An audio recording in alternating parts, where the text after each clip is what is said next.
4 teams entered the wild card weekend and 2 came out alive. Welcome in, everybody, Monday morning, wherever you're joining us from to watch this edition of ELF Live. I'm Nick Alfieri, one of your co-hosts here, and I am here with my man, Matt Bressington out of the United Kingdom. We're going to talk a little ELF wildcard playoff football. How's it going, Matt? I'm good. These games, a good taster, I feel. And it set us up as a really interesting semifinals. I'm very excited for those games. A little bit of an appetizer, maybe you would categorize it as. Everybody in the chat, what's going on? We're only live on YouTube today, so make sure you're watching us on YouTube. Karen's in the chat. Spike Porter's in the chat. Marcus is in the chat. What's going on? Aiden Stephenson, Laura, welcome in, guys. Interactive show, you know the drill, okay? Give us your opinions, give us your thoughts, and especially later on in the show, we're going to be doing the MVP voting. You guys have to help us decide who gets nominated. We are in the best time of the year, playoff football, okay? So without further ado, let's go on in and let's talk about our wild card matchups. Matt, how about that? All right. Ooh, Matt, let's start off here. Wanted 4 Maniac is coming off hot right here. So did Matt any predictions right for this weekend? Because, wait, Matt, go back. Did you predict Munich to win this game? Or excuse me, Madrid to win this game? I did. I went 0 for 2, but let me tell you why. Right. Okay. This first game we're gonna start off with this one. I don't think you could poll 1,000 people and they tell you it'll be 0-0 after the first quarter. Like, this is the one offense and 2 offense in the league. Like, we didn't expect this to be a slow burn. I'm with you on that, man. I was at everyone like on the sideline, because I was on the high sideline of this game. Everyone was like, this is a weird game. What is going on? It's 0-0 with the top 2 scoring offenses in the league. So it was a little bit different than we thought it would be, at least at the start. Stuttgart Surge eventually did kind of crack it open, especially at the end of the first half there. What'd you take away from this game, Matt? To me, I took away that like Raheem Wilson is a bad man. Like, he was exceptional. I think that might be, if I'm just thinking, scraping my brain wise, I think that might be the best individual performance I've ever seen from a cornerback in the ELF. He was phenomenal, locked down all game. You can look at the numbers only and see that Cruikshank technically did have this lowest game of his ELF career, 86 yards and a touchdown. But it was all towards the end of the game, back half. Right. First half, I think he had 2 catches for like 20 yards. That was it. Like, Raheem Wilson is a CFL guy. He's been in the leagues in North America. He's an absolute baller, and I think he can be a big reason why they shut down the impenetrable offense of the Madrid Bravos. Yeah, absolutely, dude. Marcus says, I'm usually a Sin Shank fan, Reed Sinnett, Aaron Cruikshank fan, but it was fun to watch them get handled. Dude, Raheem Wilson, Matt, I played with Raheem Wilson for 2 years back in my day when I used to play a little ball myself. Raheem is unbelievable. This dude just flips a switch because off the field, he's kind of like a yoga guy. He buys a lot of candles, very chill, relaxed, mellow. On the field, psychopath, so impressive, lockdown, very vocal leader as well. And then to be able to do that to Aaron Cruikshank, I mean, dude, we were excited for this kind of battle of these kind of 2 elite guys at their position there. And I think Raheem Wilson sort of got the best of them, and they sort of got the best of the Madrid Bravos. Were you surprised? I know the Stuttgart Surge defense is highly touted. Were you surprised how much trouble the Bravos offense had with the Surge defense? Absolutely. Like, first of all, we talked about Raheem, but Nico Bang was doing a great job. I think Ingo did a good job as well. Like, Marko Vidakovic, who I've said about in a preseason, is going to be a really big player to watch this year. He was awesome throughout this whole game. Ton of pass deflections. Obviously, he scored as well. He was excellent. Wensler, and then Zisler. Honestly, the Surge and Lackman was also sublime, and then obviously Chris Malumba. You know who else? Lucas Siebert is also all over the field, 12 tackles. All over the field every game, Lucas Siebert. So this defense is loaded, but it's also loaded with a nice combination of like homegrown talent as well as American talent, and they really showed out. They left it. We've said all season about we're not sure they're going to come in maybe a little bit rusty, not exactly game shape when it comes to the playoffs. I think they managed it perfectly, and they look phenomenal. They look like maybe the hottest team in the league right now, Nick. Ooh, that's a big compliment. Hottest team in the league right now. You know who used to be the hottest team in the league, Matt? The Prague Lions. Oh, they did. Your Prague Lions. Yeah. They were hot for a while. Here we see this was Pedro's return. This actually really kind of started the momentum here for the Surge, this return. Fine, because a little bit dead first quarter. And then this return, boom, they go and they score. They had the turnover. And then just going into halftime, they just like really picked up all of that momentum and totally cracked this thing open. Lewis Geyer, 4 catches, 118, 2 touchdowns. Pretty solid, Lewis Geyer. Reed Sinnott was still good. I felt bad for Reed. I felt like he was just completely under pressure all the time. Really had nowhere to go with the ball very often. Still played a good game, 321 yards, 2 touchdowns, no picks, but he did get sacked 5 times. I mean, just for comparison, he was sacked 8 times throughout the whole year. Like his offensive line, I don't mean to be rude, I don't mean to call him out, but they let him down in this one. I also think the defensive line kind of let them down. They lost in the trenches, which was very evident. They got bullied up front. The offensive line for the Surge is phenomenal. Ton of potential all-stars that we'll get into maybe later in the show. Yep. But the Madrid offensive line, I was very disappointed. They weren't given time for them to run. The running game never really got started. Like Reed led the team in rushing yards, and from Selig, he was a great running back, great young running back, only 21 yards. He looked hobbled from the very start, which definitely didn't help their chances. Molina couldn't get much going. It was honestly, I think this was just more the Surge being an incredible team and just having a perfect game plan to shut down Madrid. Yeah, they absolutely did. We got to give props there to that Surge defense. Cody Pastorino, Johnny Brenner, co-defensive coordinators, locking that thing up. Very impressive performance there. So we're going to talk about who the Stuttgart Surge play next week in the semifinal. They're brothers from Bavaria, the Munich Ravens. We'll talk about that. That's going to be an exciting one. So there we have it. The first wild card game. Surge are moving on. Great season for the Bravos, by the way. Yes. Great season for the Bravos. Finishing there at 8-4 in the regular season, 8-5 overall. Let's talk about the other game, Matt. Okay, the Nordic Storm and the Rhein Fire. The third installment of this series. Nordic at home after losing last week on the road to the Rhein Fire and coming away with the victory. The first-year franchise, Matt, making it all the way to the semifinals. Thoughts on this one? It started off quite exciting, right? We had 4 plays for Storm, and then they scored. 1 play for Rhein, and then they scored. And then it kind of kept going a little bit. Nordic went for some, see this, I'm going to get to in a second, but Nordic went for some very long 4th downs I thought might cost them. Then second half, it just slowed down to a crawl. Like it really did. Rhein Fire couldn't really get much going until the very end. Nordic controlled the clock, but have to say, I really think they're going to struggle when it comes against Vienna if they cannot kick the ball. This has been a big problem for them all season, but field goals, PATs, like these are points that are leaving off the board a lot. And in the playoffs, I think it was John Madden that said, I think it was John Marston came into the chat the other day. He was saying about John Madden, saying about you got to take the points in the playoffs. And if they're missing PATs and kicks, this is going to be a big deal for them going forward. Yeah, that's a little bit of a scary thing, not being able to have like a reliable kicking game. Isn't their kicker like 50-something years old? Isn't my I have man no like... idea, but they've had Green being a kicker. I think he kicked in high school, but like they've just not been going for kicks. Like they've just been going for I think 4th and 19 at one point. Well, Van Staten kicked a 57-yarder like in this same game. So it's a duality. Yeah, that's going to be something they got to kind of figure out here, especially going on the road then to Vienna. Let's see. Wanted for Maniac is calling you out, Matt Bressington. Matt said the Storm gave him a first-round exit sort of vibe. How does he feel about that now? That's Wanted for Maniac's voice, by the way. It kind of is, honestly. I know Khaled in person, so he sounds a lot like that. But here's my thing, though, right? They did good, but I'm an old school guy, right?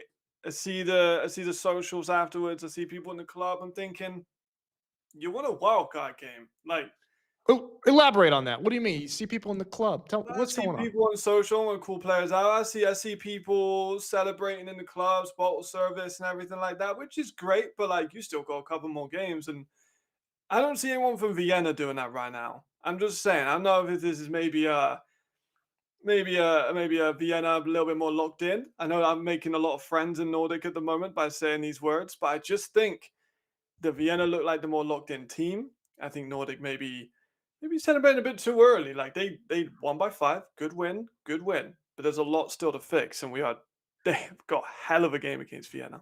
Well, Matt, to be fair, Drake was performing in Copenhagen, and Yeah. so, the players had to go to the Drake concert, all I'm right? not a And they Drake guy hey, personally, so you're gonna upset you thought you upset some people with those comments, you're gonna upset some more people with saying you're not a Drake guy. very I know true. what you mean, though, but, it is still impressive feat for the Nordics. I also picked Rhein to beat Nordic because I thought that I felt like just trending, the way that they were trending, Nordic impressed me a little bit more early on in the season and then wavered a little bit. What's going on? That Frankfurt game, I couldn't get that out of my mind. Mhm.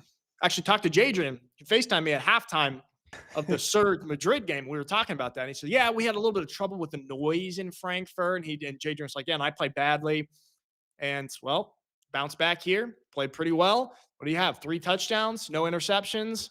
Mhm. They also had a little bit of at the start of the game, they were doing a little bit of like design quarterback runs with Jadrian. I was like, Yeah, which whoa, is okay. weird, What'd you right? think of that? I haven't seen that since his Hamburg days. If you haven't seen it, I cannot remember what game it is. He'll be able to tell you. He pulls a slick spin move on someone when when he runs out of pocket. I cannot remember me and him watching tape when he was in Bristol, but yeah, I don't know. He fumbled once. I don't really like that. Like having a quarterback as good as Jadrian is in the pocket. I don't want him taking unnecessary tackles and damage, but we'll see. Like they've been a little bit iffy with their run game. They've had a lot of injuries to running backs throughout the season. So that's been good for them, but they are down in terms of injuries on that position. So maybe they're going to resort to Jadrian a little bit more when it comes to Vienna. But it's going to be interesting to see how that translates. It's going to be very, very interesting. All right. So the Rhine Fire dropped the first ever playoff loss for the Rhine Fire, by the way.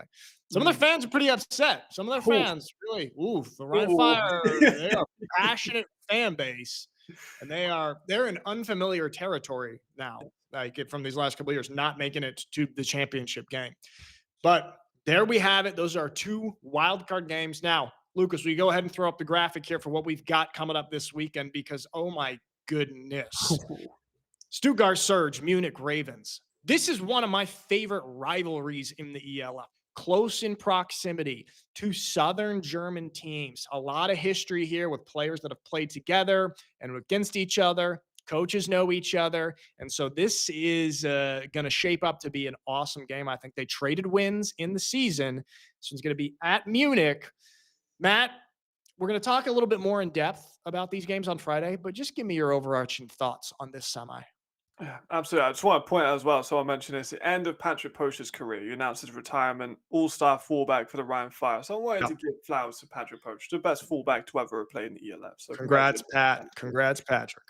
But yes, this game is awesome. Like you say, this is history, and there's differences in the teams, but they're very very like similar in also some ways. But I do think that the experience of the Stuttgart Surge might be very important for them in this one. They've went 1-1 into the season. They have a ton of experience. Riley's an experienced guy. You got Raheem, you got Mitch, you got all these great pieces. You got Chris, guys with college football experience, CFL experience, NFL experience, European experience. Munich are a little bit more like I don't want to say like new kids in the block, but this is the first time they made like a deep playoff run to the number 1 seed, number 2 seed in Sure. that area. They were good last year, don't get me wrong, but they still lost to Paris. Like this is the best Munich team to have ever played in the ELF. But I do think I'm still, in my mind, giving a little bit of an edge to Stuttgart. I know that's going to annoy a lot of people, but I've been picking Munich a lot this year. People say I haven't been picking them. I've been picking them a lot, but it's also it's the Surge. It's a very, very, very good team. It's going to be interesting. We got Marcus versus Karen in the chat. Marcus, Stuttgart guy, Karen, Yes. a Munich Ravens fan. So these two are against each other. So Karen says, Matt, don't let your mom hear that. We know she's a fan of us. Yeah. This one's going to be crazy. I mean, you're right, dude. One of the things that come into play is experience, especially when you look at the quarterback position. Tabor, 22, 23 years old, whatever he is. Riley is like 30 years old, and he's been in this position many times before. So that will be interesting. All I know, I mean, we'll make our picks on Friday, do a little bit of research throughout the week and deep dive in it. But that's going to be a fun one, man. Yes. Because I'll tell you what, these teams don't like each other. No, they don't. And that makes for fun football to watch. All right, now let's go over to our other semifinal game. Out into beautiful Vienna, Austria, the Nordic Storm and the Vienna Vikings. Matt, you have been well, we'll call it criticized Yeah. for not believing in the Nordic Storm so much. Yeah. What do you think of this current situation? They got past the first round exit vibes. Yeah. Now they're going on the road to play the prestigious Vienna Vikings. Mhm. Do you think this is where the road stops for the Nordic Storm? I think currently as it stands, I'm about to get into the tape. Yes, I do. I think that this is people are going to clip the hell out of this. I know that for sure. Clip it. This is the worst matchup they could have asked for. Like Vienna are, like people can debate this, but they are the betting favorites to still win the ELF championship. I think they have the most complete roster.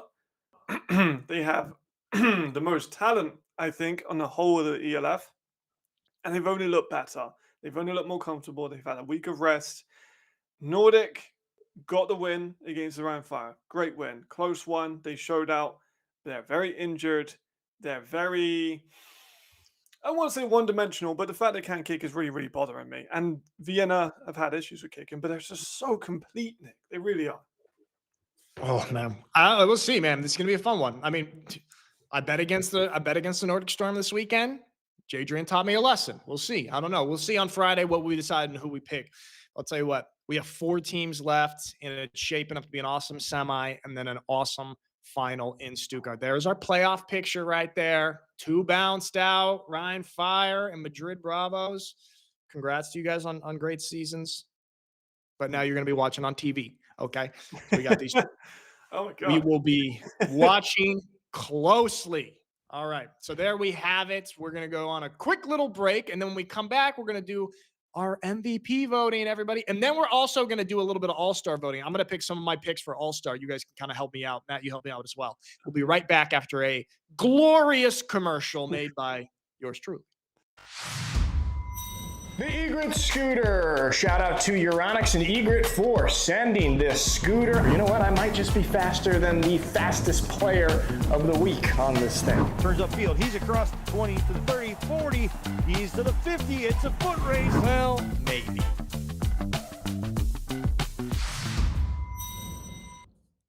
How about that? TNT in the chat says Vienna versus Surge finals would be absolute cinema, but my commercial also absolute cinema. This brings us to the Euronics and Egret fastest player of the week segment. And who do we have this week? Simon Fons of the Nordic Storm. Matt, what do you think of this guy? This guy's kind of stormed onto the scene, no pun intended. Nice to know. But see, so you say that, but I've been knowing about him for a while. He was actually a player I recommended to some teams last season when he was in Potsdam. He's always been a great player. You know, he's big, he's physical, he's long, he's athletic, and he's quick. Some of these big plays, especially in a close game against the Rhein Fire, definitely separated them. And if my word isn't enough for you guys in the chat, Ricardo, noted critique of every player not Raiders, is a Simon Fons fan. Let that be known. So that's a crazy. If I praise a lot of guys, Ricardo does not. Very selective who he praises. Even he was saying, I really like Simon Fons. So that should let you know how good he is. Wow, it's Ricardo praising somebody that's not a Raiders player. Unbelievable. Insane, right? And I think he was a big difference in this one. I think Edmonton made it as well. Great game. But the receiver-wise for Nordic, they did a really, really good job in this game. I just realized he's listed at 6'4". I didn't realize he was that big. Yeah, and he's big like man. 15 too. So like he's a very good player. He's a very good. We're player. talking a lot all about Bolio all season as one of Jadrian's favorite targets, but man, do not sleep on Simon Fons. Okay. So he is our Egret and Euronics fastest player of the week. Speeding down the sideline on that. All right, everybody, lock in, chat. Okay, it's time. We're going to be talking about our potential MVPs of the wild card weekends. All right. And we have just 4 guys nominated from our end here, or not nominated, but that we want to talk about. Okay. And you guys in the chat, you let us know if we miss any or if you like any of these. And you guys are going to help us decide who gets nominated. You know the drill. And then we'll vote officially on the Instagram story. And I'm going to start us off right here with a man that we were talking about earlier. I would say sort of shut down the biggest weapon in the ELF this year. And that is Raheem Wilson, my buddy. 4 tackles, 4 pass breakups while following around Aaron Cruikshank all day, and was a huge difference maker in that one. So we've got Raheem Wilson in the combo. Matt, who we got next? Lime. We got Brandon Bolio, been here a long time in these lists. He's been around. He's a phenomenal player. He is so good, and he was so good. He wore 2 jersey numbers in this game. Yeah. One of them got ripped. So, just a shade off of 100 yards, but he had a great game and was very much a difference maker for them down the stretch. You know what? It kind of sucks having 99 yards. Give him one more. Give him one more yard. That 10 and 100 would look real nice, wouldn't it? Nice, right? Yeah. Would look nice. Sticking with the Nordic Storm offense, Arman Sularat, the running back, he went 16 carries for 83 yards and 1 touchdown. In a Nordic Storm run game that has kind of struggled to find its identity, but he had a solid game on this one. And then let's bounce back to our final one, Matt. Mr. Lewis Geyer, big game for him. Cracked it wide open with 2 scores, especially one at the end, just to completely ice the game. 4 catches, 118 yards. He's had we talked about Haaland being really hot at the end of the year. Lewis Geyer has also been spectacular and towards the tail end of the season. He really has. Lewis Geyer started off a little sleepy in the first few games and then has just taken off and then just been fantastic. All right, so in the chat, here we go. We have got Spike Porter saying Stuttgart defense MVP. Marcus says Raheem MFN Wilson. There you go. Reasonable. We've got Jadrian, Raheem Wilson, Vidakovic, Marco. Maybe I'm just biased because I'm an Oregon Ducks fan. I think that's a very valid. I had him on my list. He didn't have the numbers aren't there in terms of statistics, but he was phenomenal. I would have him in if it was. Well, I think it's tough. I mean, a lot of times with defensive stuff, especially when you're talking about DBs, you can have a phenomenal game with 0 statistics because you just shut down because you're just having such great coverage. All right, Marcus says got to go for Louis G. Glenjamin, I'm late. Did Matt take back his first round exit vibes comment? Nope. Missed it. We forced him to give an official statement. You'll have to. If anything, I doubled down. Yeah, he did double down, didn't he? I think I'm going to double down once more just for Glenn, just to give him some extra. We like giving material here, don't we, Nick? We do. I think out of 4 teams, and look right down the barrel of the camera when I say this, the Nordic Storm have the worst odds of these 4 teams to bring home in the championship. Wow, Matt. Do of that as you will. Bulletin board material. Glenn, I don't know who's going to be your bigger enemy, DJ Irons or Matt Bressington. Because Jiminy Christmas, we got some fire going on here.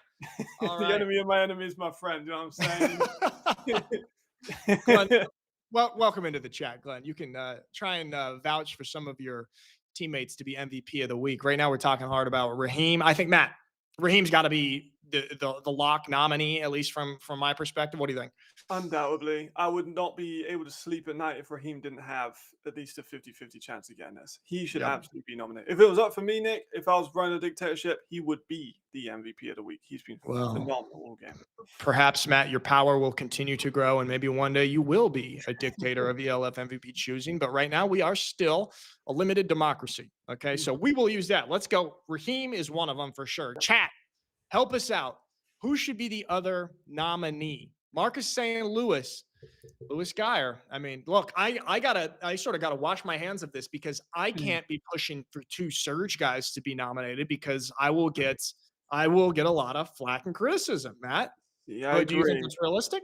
I think realistically we should have one from each game, but I don't know if anyone from Nordic really stood out crazy because they all had a great, Bolio, great game, Evan, great game, Simon, great game, Jadrian, great game.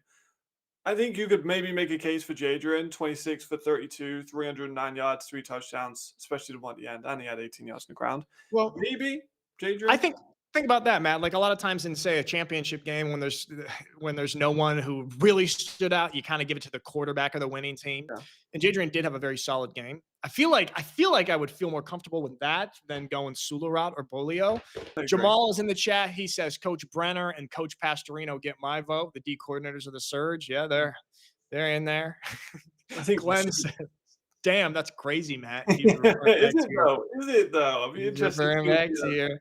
Yeah. We like to make bulletin board material here on this show, Glenn, okay? We like to light fire under everybody. All right. Anybody else? Man. So I kind of feel like I would go Jadrian. Yeah. If we're going one from the Nordic. No offense to Bolio and Sularat. Agreed. Like Soderrat did have over 100 yards. He had some I mean, you could maybe argue, like, yeah, I don't think anyone from that defense played like spectacularly well. So I think I would give it to Jadrian. I'm not. Durendal did have 12 tackles, but no, Yeah. Sometimes you can just rack those up. I would like to And see some also, TFL. yeah, Scott went for 158 yards. So I wouldn't say. I mean, Glenn was going for Bolio, which is kind of surprising. He wouldn't go for Jay. Bolio did have a great game. Glenn, well, Glenn, criticize or poke holes in our argument why it shouldn't be Jay over Brendan. Yeah. Because it was, if both of them are just like solid games, I lean quarterback. If you We'll see. Should we let Glenn decide this? Because we're going to go with a Nordic. Let Glenn decide because he's been on the show a bunch of times. Here's how like marketed my brain is. You know how it's like $9.99. You think it's cheaper.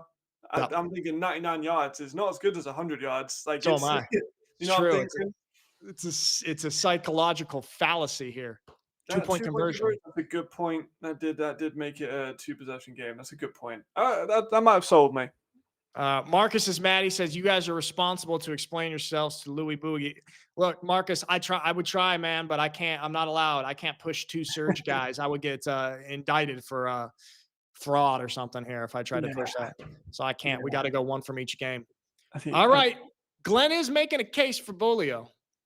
I think I'm with it. Also, that would be a very exciting matchup in the future, potentially, if they do overcome Vienna. Would be true. It is kind of cool. What if we go a receiver and DB there, and perhaps, I mean, Matt, you don't think it's going to happen, but in some universe, if the Nordic Storm and the Stuttgart Surge were to play in the final, then it would be an awesome matchup there. All right, we're doing it. We're going Bolio, Raheem Wilson. Those are our nominees. You guys know the drill. You vote on the Insta story in the next 24 hours.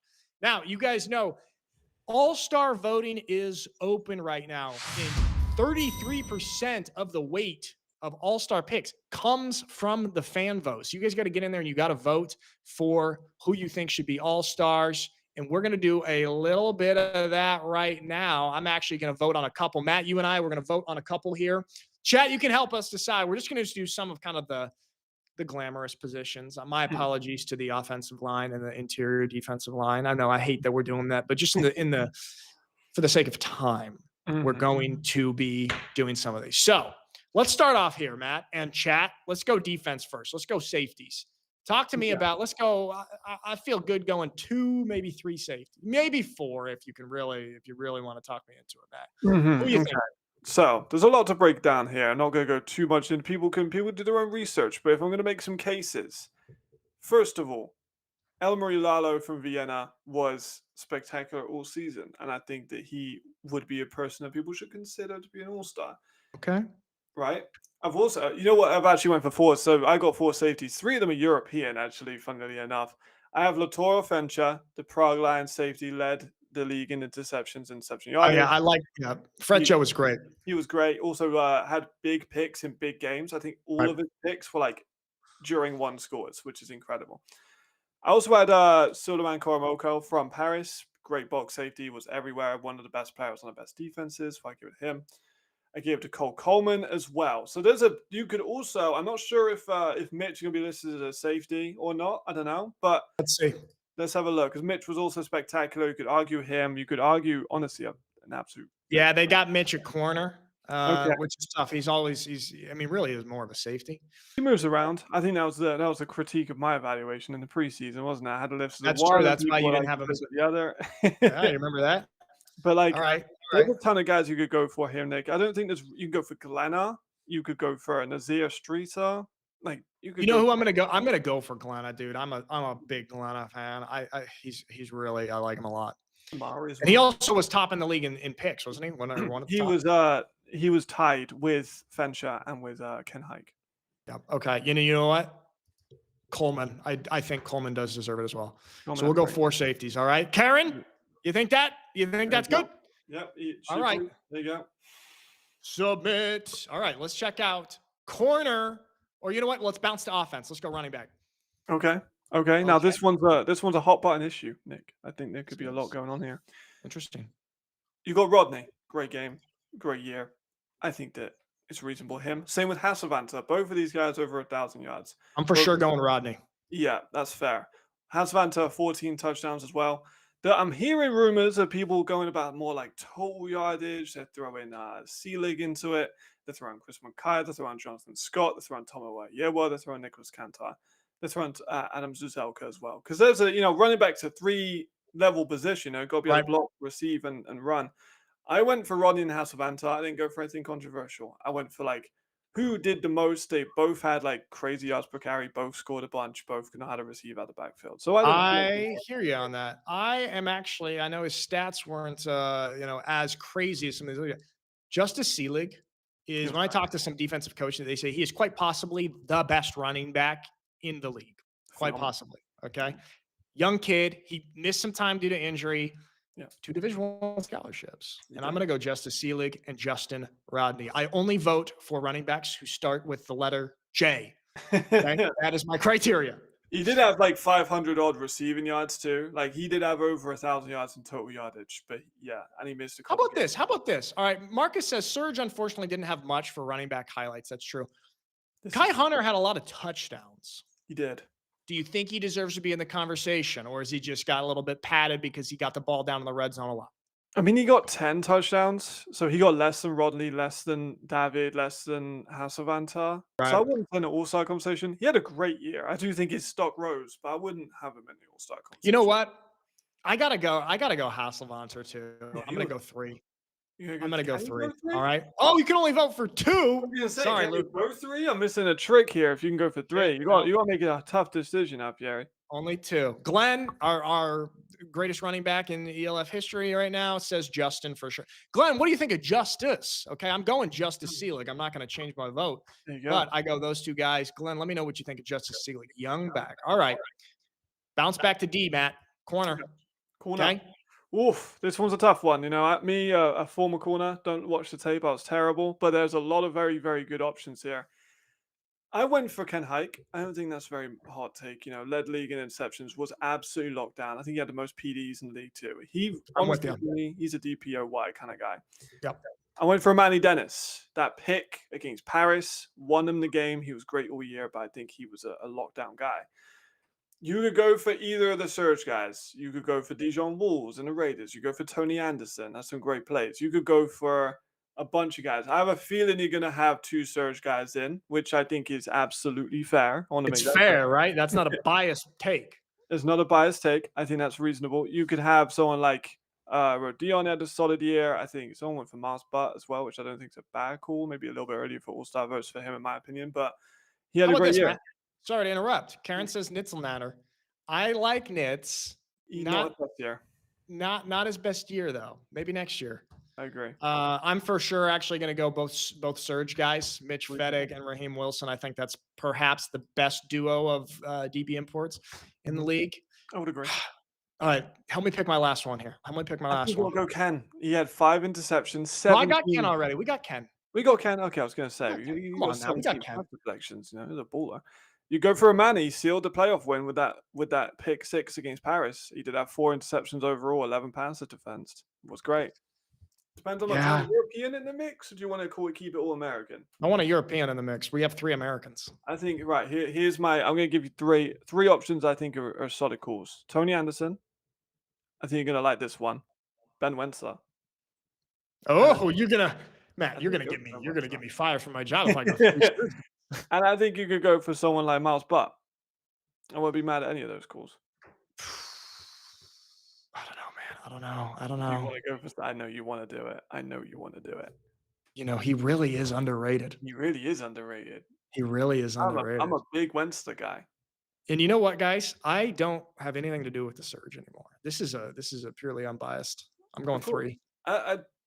That defensive backfield's insane. Really good. Look what they just did this week. Really good. Man. All right. That's a non-emotional pick right there. All right. Should we go? Let's go wide receiver. Okay. This one for me, there's one obvious one. I'm not even going to pitch it to you. Yeah, obviously. Yeah, I'm here. Let me grab him real quick. Let me grab big man real quick. Where are you? Yeah. Do I see? Oh, there he is. He has this. Oh, Aaron Mervin Crookshank. All right, Crookshank. All right, Matt, talk to me. Who else is in the combo? I think Brandon Bolio proved it. Yeah, for sure. Yeah. John Cole, volume guy, 3-level threat. over 1,000 yards. I don't think that one's too controversial. And also, give that man comeback player of the year, please. Willie P. Not as many yards, everyone, like 700 odd yards, but also 500 yards on the ground. Like he had, I think, I think it was third most all-purpose yards, and like second or third in total touchdowns. So I think Willie P's an all-star. Willie P. Okay, that's 4 Americans though. Is there a European? That is, you could go Darryl Stewart. He had 1,000 yards, but I do feel someone said to me the other day it was the quietest 1,000 yard season in ELF history, which maybe. It was quiet out there, yeah. Strange year for the Panthers overall. Harlan Kofi, great blocker, exploded at the end of the year, had a great season, scored like 12 touchdowns in the last 4 games. You could go for Geyer, basically did the same thing, just less touchdowns. I think you go for either of those two, I'm not mad at. You could go for Stanley as well. You could go for a young buck and go for someone like Tyler Foster. This is tough, man. This is tough. I want to go Kofi or Geyer. And yeah, that's the thing. For me, though, the thing that separated me was Harlan's blocking. That's what Harlan does have great blocking. However, they're out of the playoffs. I'm going Geyer. Lewis Benedict, Geyer. I understand. There it is. Give me that. All right. Maybe a little bias leaking through here, but hey, if you guys don't like my picks, vote yourself. There you go. You're all right. Vote yourself. Rats, Nick. There you go. Linebacker. All right, Matt. This is your territory now. I think I can predict who you're going to go for on this one. I know it's not bias, but I want your AJ's got to get it. Come on now. Yeah. AJ. Probably Flamore Zimon. I'm not mad at that. Just to let you know, Aaron Doncourt is listed as a linebacker because he's an edge. Is he really? He is. Not an edge. Interesting. Who else would you put in here? Who else do you want? I have Arthur Kingdom from the Prague Lions. I do love Arthur Kingdom. Was great. I think honestly, there's a case for Arthur Kingdom to just be Rookie of the Year. I know that sounds kind of hot, but I think it should be. Okay. Could go for Hugo Dyrol over in Nordic. Very productive. Yeah. Go for Toby Naylor. A bit inconsistent throughout the year, but the highs of that Nordic game were pretty damn unforgettable. So you could go for Toby Naylor. Go for Nasri, great in the middle. Karen wants Nasri. Karen, of course, wants Nasri. He's always flying around. Do you like Nico Bang as well? And honestly, I wouldn't be mad at that pickup because he was. Look, man, I think Nico Bang is a guy that has gotten better each year in the ELF. I think he's quite underrated because he's not a flashy player. No. He's a garbage man. He is kind of all over the field. He does the jobs that don't get so much love. It's like all of a sudden, damn, Nico Bang, another 11 tackle game. And he just finds his way in the backfield too. I'll tell you what, I think I'm going to go Nico Bang. I'm not mad at that. I think also we had Louis Ashant on our show as well. He was joint with Arthur Kingdom in terms of interceptions among linebackers. So there's how many you got left? You got 2 left or 3 left? I think we got. How many can we do on this? I think we can. You get 5. Can we know 5? Oh, you get 6 because technically edges.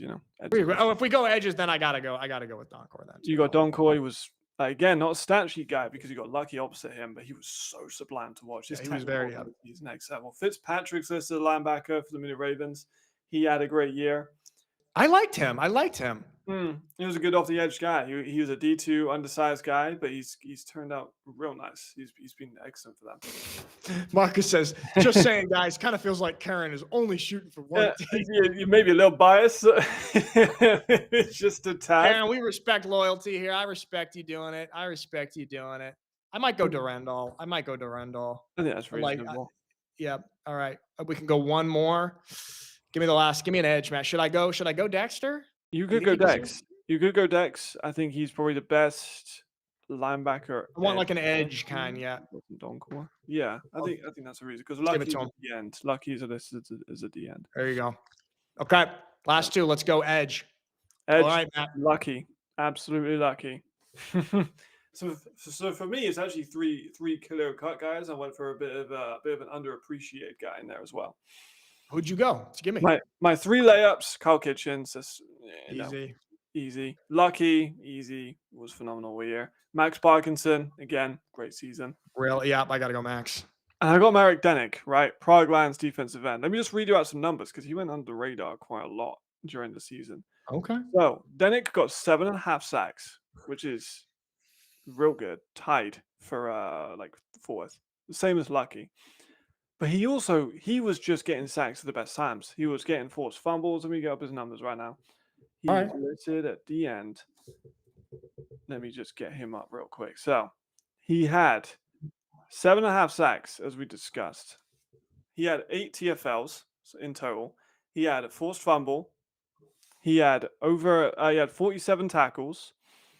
He was everywhere, and he had the big moments. I like big moment kind of players, and I feel You like might have made a case for him because I think, he's been great. yeah, you might have made a case there, man. Because the big moment stuff that doesn't really show up on the stat sheet there. I'll give it to you, man. I'll give you a prog line. Appreciate it. I appreciate All right. it a lot. There you go. There you go. Last one. This one's easy. All right. Here you go. Callbacks. Easy for you. Nkosi Perry and Michael Leon. Kyle Kitchens, you like that? See, for me, this is one of my hardest because you got Reed, Ben, Jay. How many can we go? Can you just do 2? Yeah. Oh, whoops. I clicked the wrong team there. Sorry, Chad. I'm not going for you, big dog. Obviously, got to go Reed.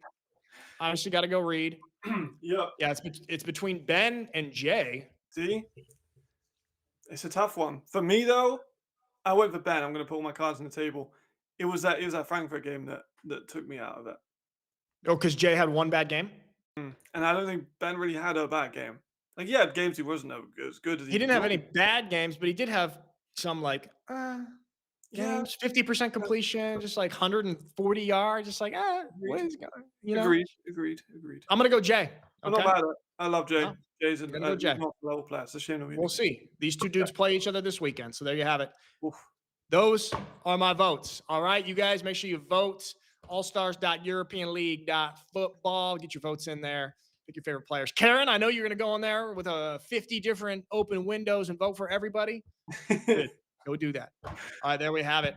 That is our show for today, the wild card rounds. Matt, any words? We're going to talk more about these games on Friday, but what are you most excited about to see this weekend? Oh, I think Nordic. Maybe that call out might not age well, but we'll find out. But I'm going to put you up. I give him some bullet board material. I'm going to call you out here a little bit. If you had to give 1 through 4 for the favorites to win right now on the spot, who's your number 1 and who's your number 4?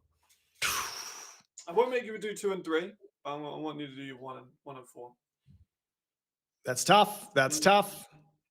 It's between Surge and Vienna for 1 for me. It's between those two. Make a definitive statement, Nick. Go on, make a fan base dislike you. Go on. Surge are 1, Vienna 2, Nordic are 3. However, I feel like Vienna's gonna probably beat them, and then I'm going Munich at 4 because Munich already hates me, and I have nothing to lose there. All right, sorry, Karen. Great season for you guys, though. Maybe coming to an end this weekend. Maybe not. You like Baltimore material. All right. There we go. Marcus, thanks for watching. Spike, thanks for watching. Karen, thanks for watching. Everybody in the chat. Appreciate y'all. And we'll see you on Friday with some definitive picks. All right, everybody. Have a good day.